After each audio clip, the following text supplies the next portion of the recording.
One of the questions I hear a lot is, how is free content different from paid content? And one following that, how much free content should I give away and why?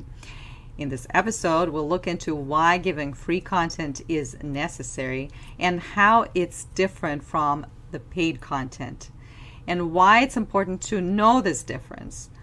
Because otherwise, if you don't know, and most of the teachers don't, they deliver too much value in free content to where a student watches your video or listens to your podcast, and after you're done, they say, oh, well, thank you very much, and they are never moved to take action. If you're new here, welcome. My name is Elena Mutunono. I help online language teachers make their businesses more sustainable. This episode is a preview of my online bound premium podcast that is now available on Patreon. Every week, I come up with a topic that is highly actionable and of great interest to online language teachers. If you are curious to learn more about how to get clients, how to create content, how to create digital products and online courses, you can click the link in the description or scan this code. So first off, let's take a look at why free content is necessary. When you worked for a big company or a big platform, it was not really necessary for you to show up and create any content because that was the responsibility of the platform. They did all the sophisticated sales funnels and marketing campaigns to make sure that the student is delivered to you. Now that you own your business, things have shifted, and now you're responsible for doing that yourself. Now, it's not easy to find clients in an overly saturated market, and I'm sure so many times you have felt powerless because you're not the big company, you don't have their budget, you don't have their know-how and a huge staff that will help work all those logistics out. But one of the big benefits that you do not realize you have is you're a one-person company and you have your humanity and approachability. I find that all too often teachers want to emulate bigger companies because they feel like when they do, they are definitely going to get more clients. But if you compare yourself against a big company, your budget and their budget, if you want to be like them, you are already going to lose. So this is the beauty of a one-person business. You can bring up your own niche, you can share your own messaging, and you can create free samples for the students to try out and decide whether or not they want to work with you. There's a well-known principle in psychology, and it's called the principle of reciprocity, which means essentially that in order to get something, you first give something. This creates a balanced exchange of energy in the world, and it applies in all areas of lives, in relationships and community, and of course in business. If we want to get something, clients, more sales, more business, more readers, more listeners, more viewers, we need to give something. And so this process of creating something for free, something that people can sample, is necessary. It's the foundation for people to pay attention and decide whether or not they want to continue working with you. You can follow it up with free events. I'm actually talking about that in one of my online bound premium podcasts, 3 types of free events that you can do that will help you generate clients. But the very first step is this free content. You can give people a feel of what it's like to work with you. As far as how much to give, I wouldn't be able to measure it, but one thing that I tell teachers all the time is to start with consistency. If you want to get started, you want to create a flow, a rhythm that will help you learn to deliver every single week, and your students or your audience will be anticipating something from you every single week. And that is a great habit to start. Now, the second thing that you must keep in mind is that your quality and the volume, the length maybe of the piece, really depends on how much time you have. Often teachers get so bogged down on how to create the most perfect video, the most perfect post, and they spend hours putting all this work together on Canva, only to discover that they are burned out beyond belief.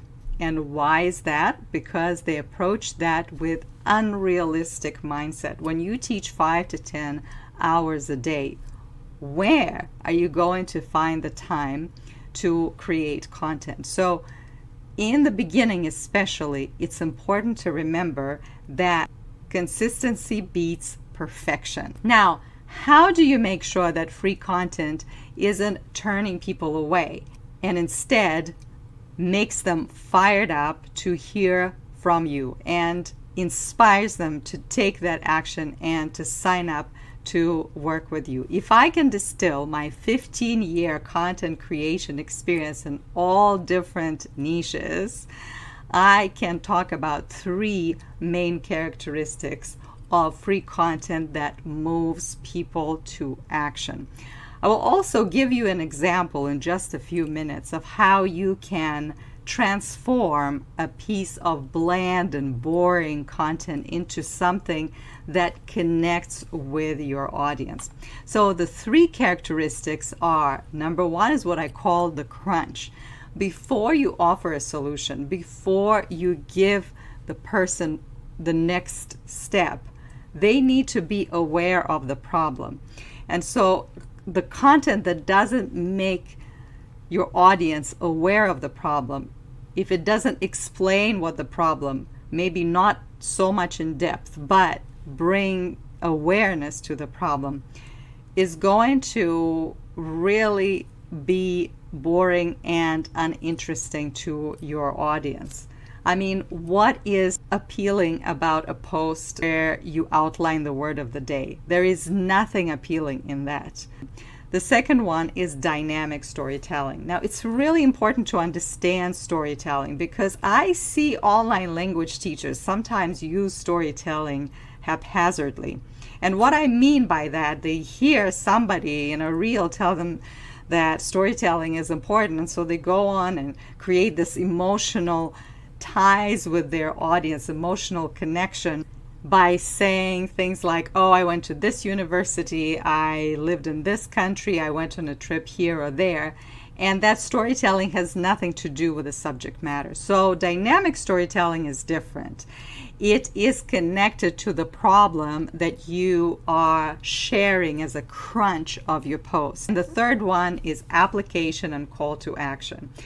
Now, with application, it's so easy to go into this depth and show as many examples and rules upon rules. And if you do that, you're going to overwhelm people. So it's very important to ask yourself, now that people are aware of the problem, now that they've heard you share how you struggled with the problem or your students struggled with the problem, now you can give them one tiny step that is manageable and easy to take for them to move forward. When they see something easy, it is inspiring.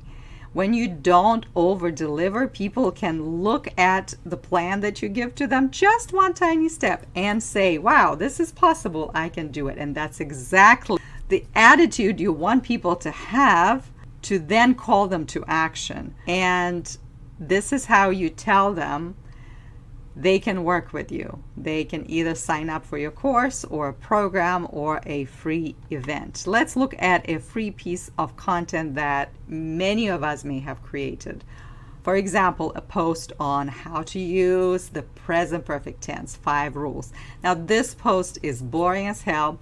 It's uninspiring. It's bland because it's taken from the textbook. But I can't blame you. I used to write the same post because people would tell me you need to create lots of value. But we can change it. We can look at it and say why present perfect is challenging for the Russian speakers, or how to use the present perfect tense without overthinking. Here you already created a crunch. You made people aware of the problem. You also made them feel seen.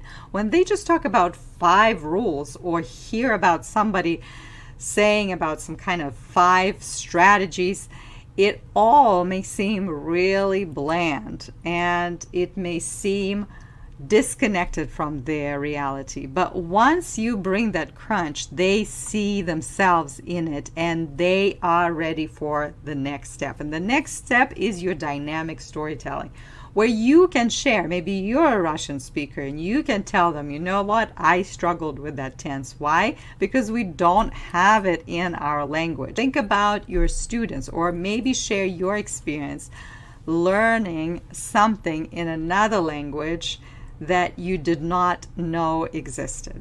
You can give them a tiny win. You can tell them the difference between 2 sentences and why it's important to use the present perfect tense and how in English it makes a huge difference in the messaging that you're carrying. So for example, what is the difference between I was in Germany for 5 years or I've been in Germany for 5 years? And when you show to people that difference, and when they finally get it, just that tiny step is going to make them feel like they can do it. They're empowered and they want more. And this is when you invite them to work with you, either in one-on-one setting or in a program or in a course.